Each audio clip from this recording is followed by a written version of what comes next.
Hello, everyone. Welcome to the Office of the State Controller's Quick Vids training series. These videos are designed to help state agencies record and verify various accounting requirements within RSTARS based on guidance from the Governmental Accounting Standards Board.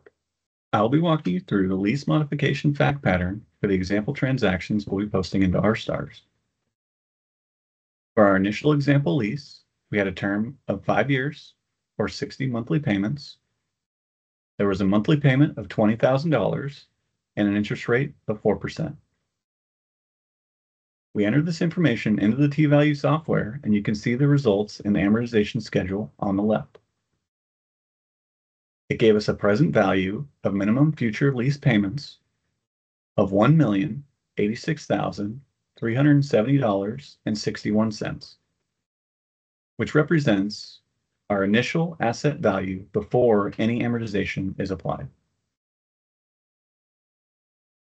Moving to our example for lease modification, we determined that there was an increase in the term length. It increased from 5 years to 10 years. A lease remeasurement and modification is required with the change in lease term, as seen in letter A in the top right here. The standard also requires an update to the discount rate as part of a remeasurement due to a change in lease term. In this example, we reviewed the rate charged as required by GAAP under the new agreement and noted that it did not change. Therefore, we kept it at the 4%. This modification took place on June 2nd, 2025, which is a year after the original commencement. Therefore, when creating a new amortization schedule, we'll need to ensure that the total term encompasses the remaining term, which is 9 more years. The new amortization schedule is on the right. A lessee should account for a lease modification by remeasuring the lease liability, as seen in the bottom right box. The leased asset should be adjusted by the difference between the remeasured liability and the liability immediately before the modification. In order to calculate the amounts to record, we need to determine the asset value and the liability amount at the time of remeasurement for both the original lease and the new contract. We'll start with the amount for the original lease. The lease liability as of the remeasurement date is this $834,305.12, as seen on the amortization schedule here. Moving forward, we calculated the new present value of minimum future lease payments as $1,810,883.95 for the remaining 9 years at the same rate as before, as seen in the amortization schedule here. Finally, we'll calculate the adjustment amounts based on these calculations. For entry steps 9A through 9D, we'll use the difference between the liability as of the remeasurement date and the remeasured liability as seen here.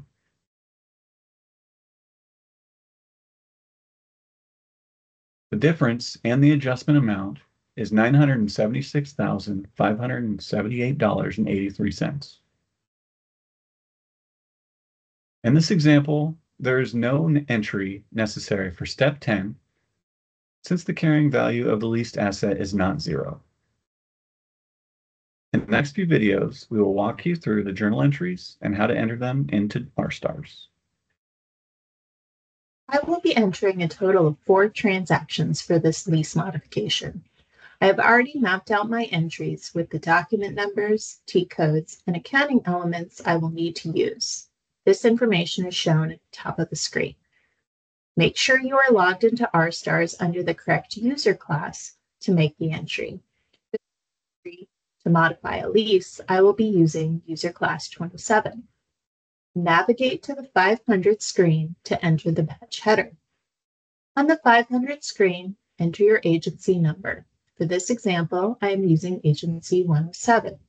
Enter a batch date or leave the field blank. I'm leaving the field blank, so it will default to the current date. Enter the batch type. I will be using batch type 4 for this entry. Follow your agency procedures to assign a batch number. I will be using batch number 875 for this example. You may enter the expected batch count and batch amount, or you can leave these fields blank. Batch edit mode defaults to edit mode 2, and you may enter a batch header, effective date, or leave the field blank. Press F10 to save the batch header and move to the transaction entry screen. My first entry will adjust the amount for leases incurred within the governmental fund. Enter the effective date to determine which fiscal month the transaction should post. In this example, the date populated is 7/25/24, the current date. I'm going to leave that as is and have this transaction post in July. Enter the current document number and suffix. If your agency uses current document incrementing, you may only have to enter the FS and allow the rest of the document number to generate. It just depends on the settings for your agency.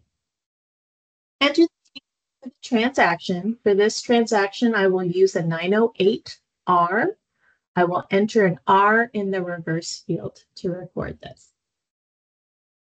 Enter the PCA and agency object, in this example 02202 and agency object 1705. Your agency may use additional accounting elements, index, comp object. You will need to look at your specific agency procedures and accounting structure to determine what additional elements may be needed. Dollar amount for the transaction. Enter the document amount. Enter a description for the transaction.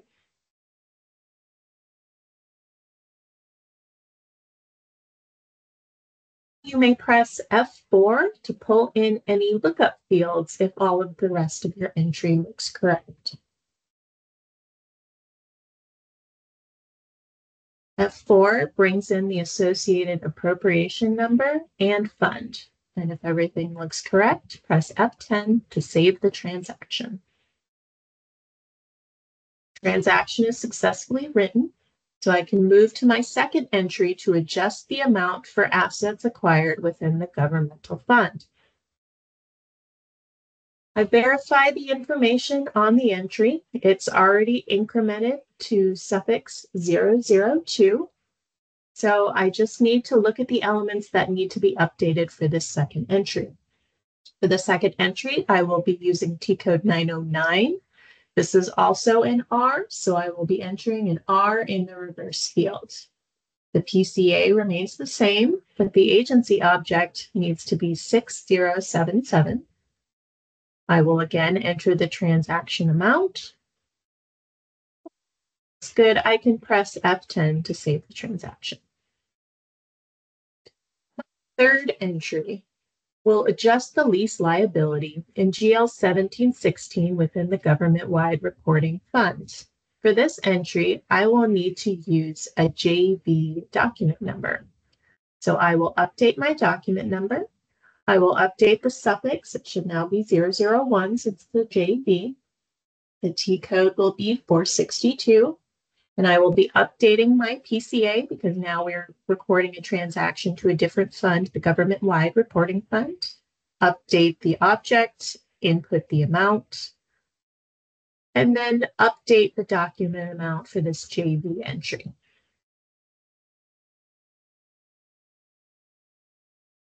Press F4 to pull in any lookup fields. And in this case, I have an error.